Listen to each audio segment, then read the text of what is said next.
You will hear a number of different recordings, and you will have to answer questions on what you hear. There will be time for you to read the instructions and questions, and you will have a chance to check your work. All the recordings will be played once only. The test is in 4 sections. At the end of the test, you will be given 10 minutes to transfer your answers to an answer sheet. Now turn to Section 1. Section 1. You will hear 2 colleagues, Mike and Jane, discussing the need for new equipment in their office. First, you have some time to look at questions 1 to 6.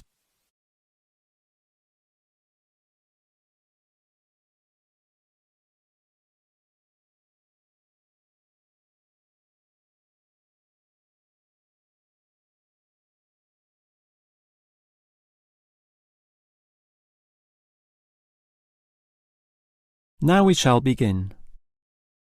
You should answer the questions as you listen, because you will not hear the recording a second time. Now listen carefully and answer questions 1 to 6. Hi, Jane. You mentioned that we might need some new equipment in the office. Absolutely. What we've got is too old, and much of it is faulty. Well, you know how difficult it is to replace equipment. I guess I'll just use another requisition form. We can fill it out now. If you don't mind. I suppose you're going to complain about the printer again. Sure, my printer's bad, but the copier is almost unworkable. It jams all the time, it's too slow, and it's already been repaired 4 or 5 times. We've got to do something about it. OK, I'll put that down on the form. So you want a copier, not a printer. And you work in accounts, right? Yes, that's right, the accounts department. OK, but this is a requisition form. There's meant to be a limit on the length of time you can have the item. We need it forever. The old machine's almost useless. The moment it gets repaired, it breaks again. Well, I'll just write ongoing, OK? That basically means the item will stay with us until I say otherwise. Now, the next question is, when do you want it? In a few days? 1 week? It usually takes a while for these things to arrive. If it arrived today, it would be better. We need it as soon as possible. Can you write today? Well, it can't come that quickly. I'll just write immediately. But be warned, that means it may still take some time to get here, perhaps a day or 2. That's annoying. We've got so much unexpected demand right now. Good. I'll write that as one of the reasons. We need 3 reasons, you know, or they won't grant this request. So for the second reason, I'll write original broken. And that's essentially true. It is broken. The truth is always good. But can you think of one more reason? Not really. But those first 2 reasons are surely strong enough, aren't they? Well, I think we still need a 3rd reason. Maybe I'll have to bend the truth a bit. I'll just write, require more functions. OK? Or you could write, require faster speed. No, all these copiers operate at the same speed, so that reason won't sound true. OK, whatever it takes. Right. And shall I put your name? Jane Huang, spelt with a U, right? Well, actually, I would say your name would be more likely to get speedier results. All right. I certainly don't mind putting my name with this. Mike Green. G-R-E... Just like the colour green, right? But with that final E, which often tricks people. Yes, that E at the end tricks them all the time. Before you hear the rest of the conversation, you have some time to look at questions 7 to 10.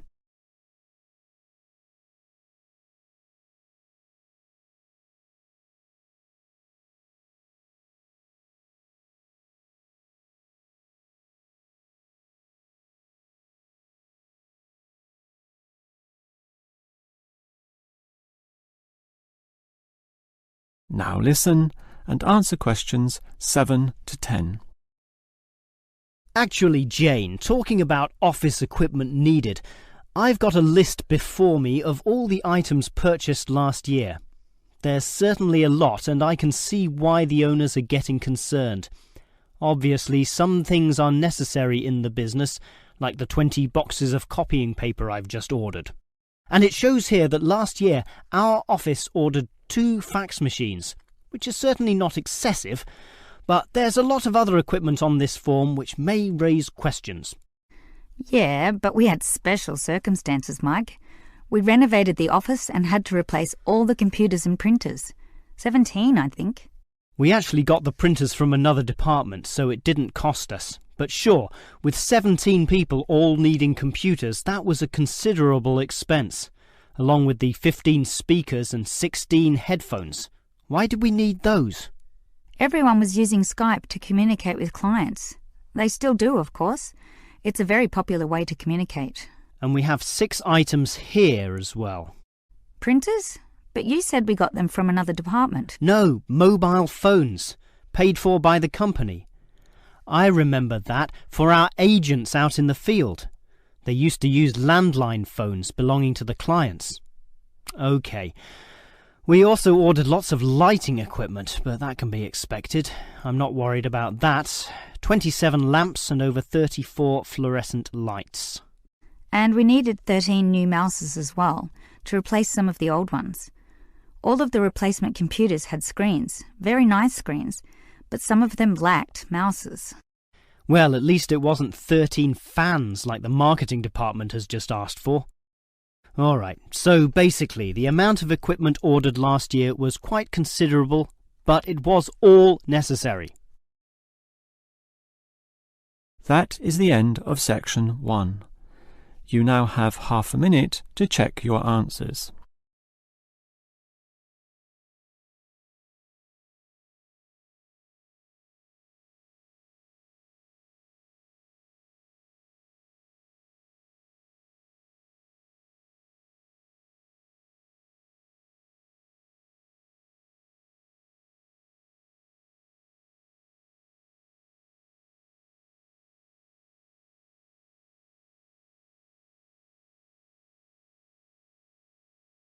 Now turn to section 2. Section 2.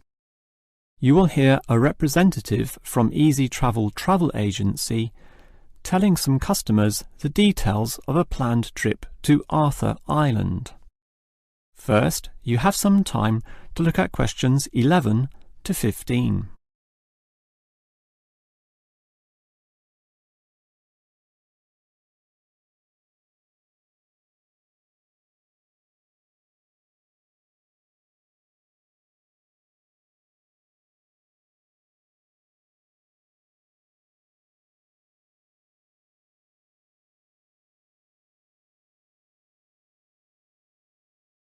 Now listen carefully and answer questions 11 to 15.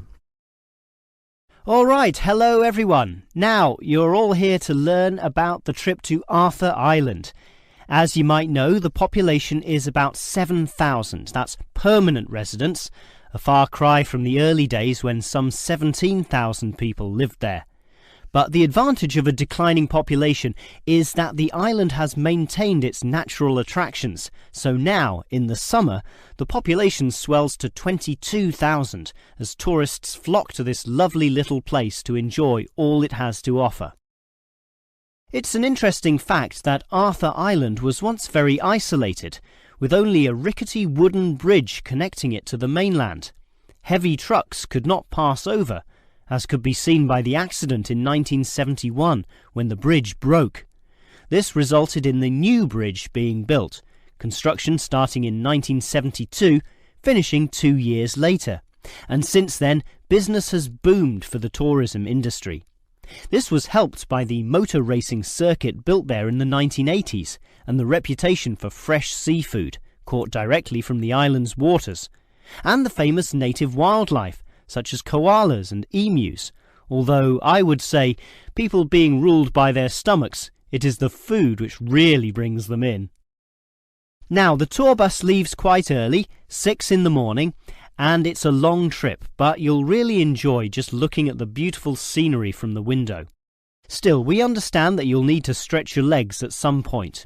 For this reason, we used to stop at the Emu Park Wildlife Sanctuary, until Arthur Island developed its own sanctuary, rendering that former stop-off somewhat redundant. Now we stop at the Bass Guest House next to the very interesting worm farm, which you're invited to visit, thus learning all about those humble little creatures. And if you're interested in bigger wildlife, please remember that you'll need to pay the wildlife park entrance fee on the island, so budget for that. Another important point is not to eat too many of the complimentary biscuits with your free tea on the bus, since you should keep your appetite intact so that you can indulge in some of the great eateries on the island, for example at the famous Reggie's restaurant.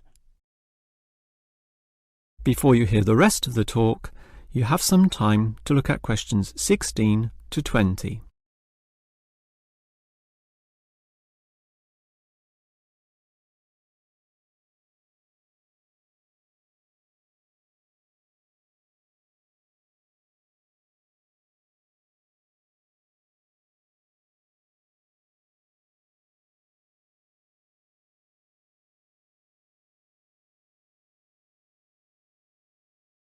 Now listen and answer questions 16 to 20. All right, you know about the history of Arthur Island and the details of our tour there, so let me now tell you a bit about the specific sites and attractions on the island itself. It's a small place, but there's a lot packed in there. If you want to cuddle a koala, the wildlife park is the first place to go. That's on the most easterly point, a small promontory sticking out into Bass Strait. But be careful, the wind can be very strong. Hold on to your hats, literally. By that time, you'll probably be ready to eat, and you could choose between Reggie's restaurant or eating at the nature reserve, or at some of the restaurants right in the middle of the island. If it's Reggie's you want, take the complimentary bus down to the southern tip. Reggie's is right on the port, taking its famous seafood directly from the boats. How fresh is that? But to save time, you could go northwards to the very opposite point of the island and eat at the restaurant in the nature reserve, then go and see the beautiful coastal scenery there. And what better way to do this than cycling? There are many trails, and Anderson's Beach also offers some beautiful opportunities for cyclists, as well as for swimming and surfing, of course. Get the bicycles, however, on the opposite side of the island, in the main township. Finally, you might want a reminder or souvenir of your trip. Obviously, there are souvenir shops all over the island, with many at Anderson's Beach. But the main spread of tourist shops is centrally located and right on the main road so that they are accessible to everyone, no matter where you are. Yes, at Arthur Island, you'll find everything you want to do and more. Now, do you have any questions? That is the end of section 2. You now have half a minute to check your answers.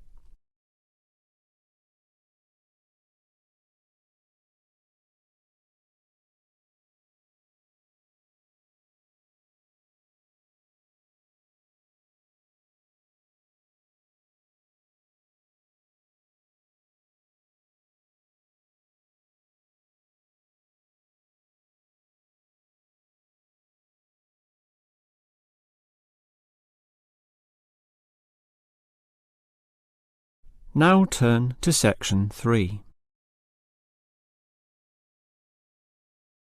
Section 3. You will hear two students, Sam and Liz, discussing a project for their marketing course. First, you have some time to look at questions 21 to 24.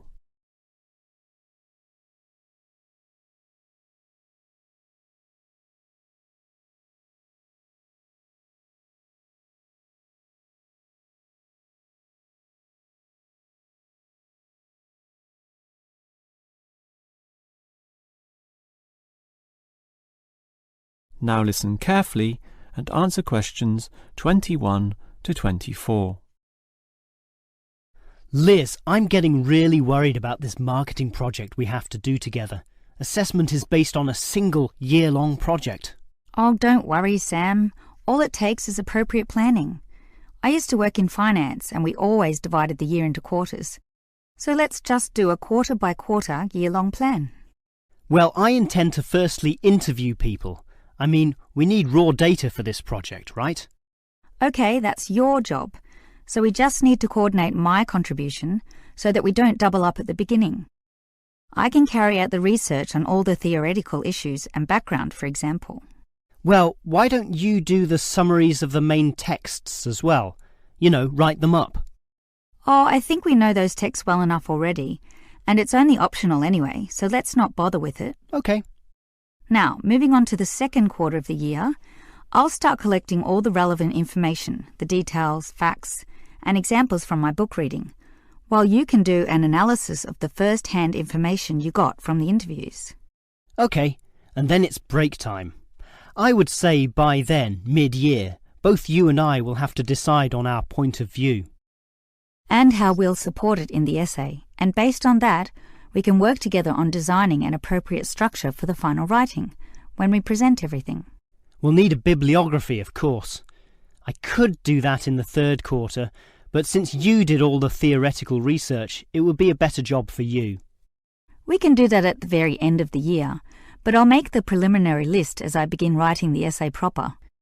Meanwhile, you can begin sorting out the numerical data into easily readable formats. That's what the other students will be doing. You know, grouping statistics in tabular form or making graphical representations. And in the last quarter, we can proofread each other's work, allowing a different set of eyes to be involved. So I'll check your writing for any mistakes, typos, or logical problems. I'm sure the essay will certainly benefit from such a thorough proofread. And I'll check all your tabulated statistics and graphs for the same issues. And then we'll just put it all together. Well, now it sounds far less scary. That's right. All you need is a clear, logical, and coherent plan. Before you hear the rest of the conversation, you have some time to look at questions 25 to 30.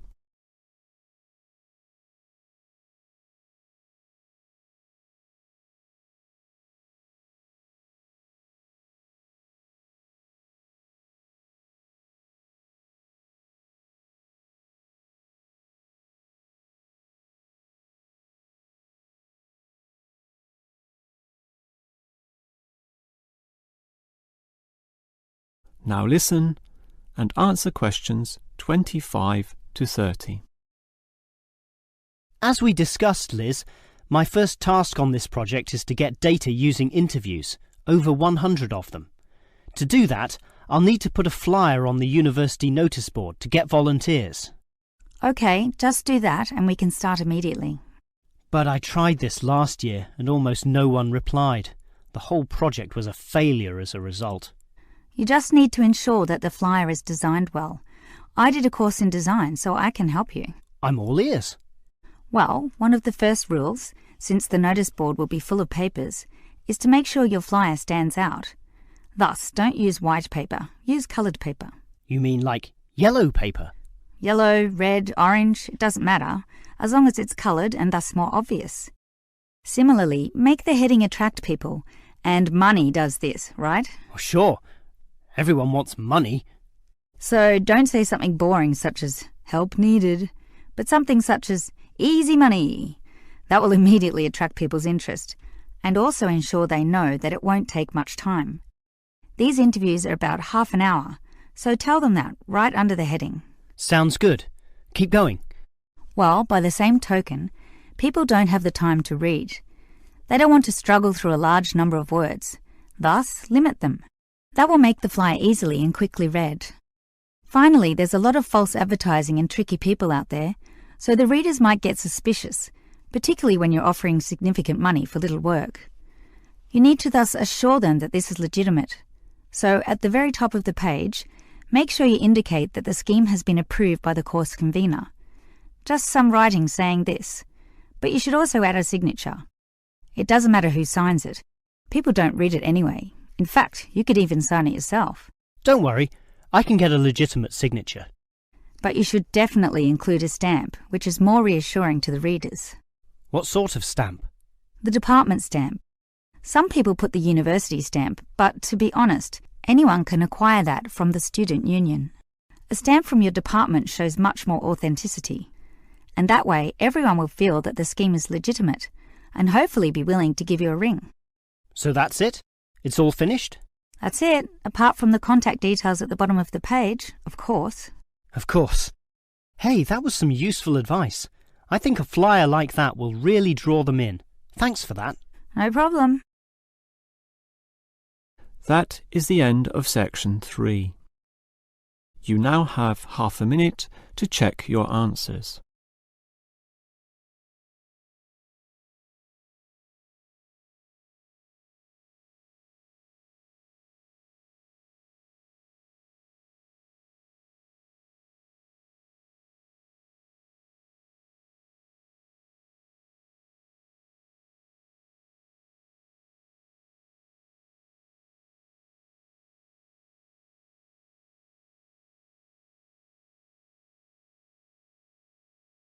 Now turn to section 4.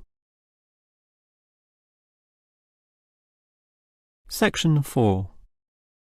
You will hear a lecturer discussing movie ratings. First, you have some time to look at questions 31 to 34.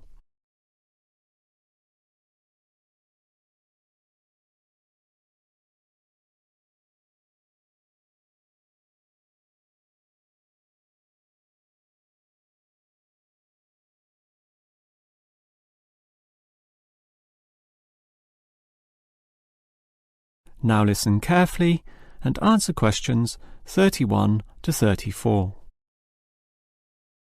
One of the most popular pastimes all over the world is watching movies, whether that be at cinemas, at homes on the TV through commercial channels, or DVDs, or internet downloads. Given this popularity, it is clear that movies can influence the way people think and act, which is why there must necessarily be a motion picture rating system, so that people are made aware in advance of the movie's content. The factors involved are bad language and the cinematic portrayal of sex, violence, drug use, and antisocial or criminal behaviour. For example, virtually all countries will ban movies outright if the scenes involved glorify crime or show criminals getting away with their goods. Imagine, for example, a bank robbery film where the criminals end up retired in Brazil, living lives of luxury with their ill-gotten gains. Such a message may encourage impressionable young men to go and rob banks themselves, since it seems so easy. Thus, in all movies, crime inevitably leads to bad outcomes, in one way or another, be that prison, unhappiness, or death. Yet there are still variations among countries. In Australia, for instance, it is the government which decides on the rating through a special review board, whereas in America, it is the movie industry itself which decides this through a trade association representing the major studios.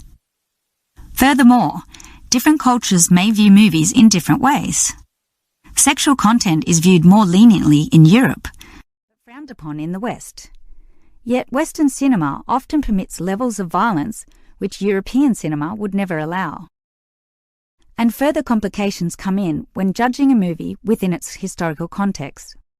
For example, a war movie, designed by its makers to be realistic, will necessarily have graphic violence, which will often be permitted, providing it is not glorified in any way. Before you hear the rest of the lecture, you have some time to look at questions 35 to 40.